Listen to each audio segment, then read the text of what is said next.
بەهۆی ئەوەی لە شارەکانی ناوەڕاست و خۆر و عێراق بۆ ڕۆژانی جەژنی ڕەمەزان کەرەنتینەی گشتی ڕاگەیەندراوە.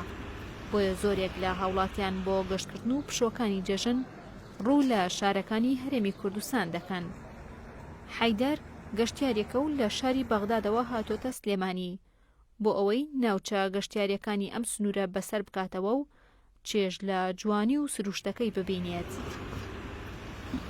شيء قليل يعني العالم، فالتجأنا انه السليمانيه مو بس اني يعني اكثر العالم هسه جاي تدخل العالم السليمانيه. ئێمە هاتوین بۆ سلێمانی چونکە لە بەغدا قەدەغی هاتچۆ ڕاگەیاندراوە و هیچ شتێک نییە و دەرگای زۆربەی شوێنەکان داخراون بە شوێنە گەشتیارەکانیشەوە.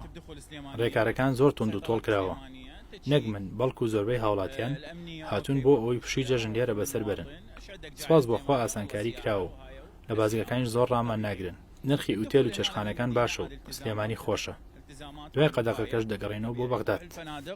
نفس الشيء، الاسعار اوكي، الاستقبال اوكي، المطاعم اوكي. لە ساڵی ڕابردوودا و لەم کاتەدا بەهۆی هاتنی ڤایرۆسی کۆرۆناوە ڕێژەی هاتنی گەشتیار بۆ هەرێمی کوردستان سفر بوو.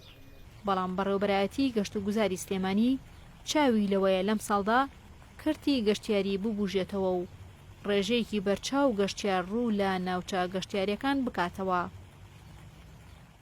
دەسەڵات دراوەتە سەرۆکی یەکە کارگێڕەکان بە تایبەت پارێزگای سلێمانی و لیژنەیەکی باڵا هەیە ڕەنگە لە ڕۆژانی داهاتۆدا کارەسانی زیاتر بکرێت بۆ هاتنی گەشتیاران. ئەگەر بێت و کارەسانی بکرێت ئێمە کو شاری سلێمانی ژمارەی بەرچاو لە گروپاتی گەشتیاریانی مەبەستیانە بێنە ناو شاری سلێمانی هەمانگیانەیە لەگەڵ کۆمپانیەکان لەگەڵ کۆمەڵی چێشخانە و میوانخانەکان. ئەگەر بێت و لایەنێک وەکو سلێمانی ئاسانکاری بکات لە ڕووی هاتن و داخڵبوونیانەوە ئەوە بێگومان ژمارێکی بەرچاو گەشتیار ڕوو لە شاری سلێمانی پارێزگای سلێمانی دەکەن.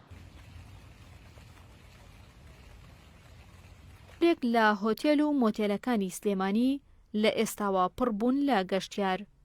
گروپە گەشتیاریەکان پێش جێبەجێکردنی قەدەغەی هاتوچۆ لە ناوەڕاست و خواروی عێراق هاتوونەتە هەرێمی کوردستان. سەرۆکی کۆمەڵی میوانخانە و چێشتخانەکانیش دەڵێت شوێنی 25,000 گەشتیارمان هەیە و دەخوازین بە جێبەجێکردنی ڕێنمایە تەندروستیەکانەوە گەشتیاران ڕوو لە ناوچەکە بکەنەوە.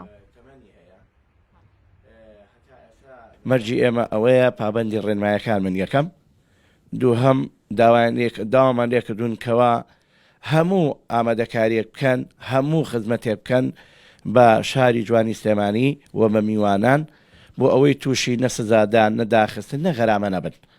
ئەمە یەکەم پەیامی کۆمەڵە بووە کە هەموو کات ئێمە بەسەر جەم بن کە گەشتیاریەکانمان ڕاگەاندووە، چونکە ئێمە هەدەفمان ئەوەیە بژانەوەی کەرتی گەشت و گوزار لە هەرێمی کوردستان زیادکەین.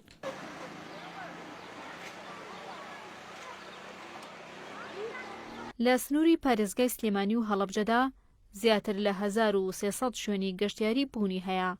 زۆرێک لە وڵاتانی جیهان کەرتی گەشتیاری بە بنەمای ئابووری وڵاتەکەیان دادەنەن. بەڵام لە هەرێمی کوردستان وەکو پێویست بایەخ بەم کارتە نەدراوە و بە جۆرە لە جۆرەکان پەراوێز خراوە.